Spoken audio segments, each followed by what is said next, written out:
غني او عبدالله توافق ګڼ غبرګونونه راوپارول. اوس عبدالله ډیر د خطر لاندې ده. عبدالله ته د جمعیت ګوند اخطار ملګرو راځي چې عبدالله څه وایي او جمعیت ګوند بیا غني او عبدالله ته څه وویلې. په ویډیو کې له موږ سره وګورئ. عبدالله خپل سهم واخیست. اوس جمعیت ګوند سهم غواړي. نور افغانستان خلک خدای بخښلی دي، دوی هیڅ حق نه لري.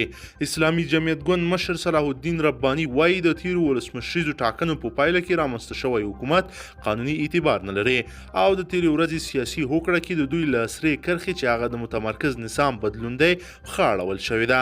د دې ګوند لخوا خپره شوې اعلامیه کې ویل شوي چې اسلامي جمعیت د دې هوکړې برخه نه دی او د تیر کال ولسمشریزو ټاکنو پایله د قانون خلاف اعلان شوی، نو ځکه د دې پایلې له مخې رامنځته شوی حکومت مشروعیت او قانوني اعتبار نه لري. پرون د ولسمشر محمد اشرف غني او پخواني اجرایه مشر عبدالله ترمنځ سیاسي هوکړه لاسلیک شوه چې له مخې ښاغلی عبدالله ته د ملي پخلاینې مشرتوب او سیاسي ملاتړ ته په کابینه کې نیمایي ونډه ورکړل کیږي.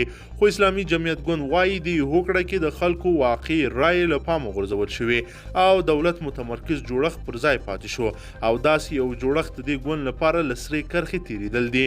اعلامیه کې ټینګار شوی چې اسلامي جمعیت ګوند به په افغانستان کې د متمرکز نظام بدلون لپاره خپلو هلو ځلو ته دوام ورکوي. بلخوا په قطر کې د طالبانو سیاسي دفتر وایان سهیل شاهین د ولسمشر محمد اشرف غني او عبدالله ترمنځ سیاسي هوکړې ته غبرګون کې ویلي چې دا د تیرو ناکامو تجربو تکرار دی. هغه پر ټویټر یو بیان کې ویلي افغان جهتونه باید د ستونزې اصلي حل ته متوجه شي. د افغانستان د ستونزې حل د دوحې د تړون په عملي کېدو کې ایښې ده. سهیل شاهین ټینګار کړی چې د بندیانو د خلاصون بهیر دې بشپړ شي او زر تر زره د افغانانو خپلمنځي خبرې پیل شي. اسلامي جمعیت ګوند د تیر 1990 کال په ټاکنو کې له عبدالله ملاتړ کاوه، خو د دې ګوند ځینې مهم او د سیاسي جریان ته منسوب سیاستوال یا په خپله په ټاکنو کې نوماندان وو او یا له بل چا سره ملاتړي وه. له دې ډلې د اسلامي جمعیت ګوند اجرایه مشر عطا محمد نور له ولسمشر غني ملاتړ کړی.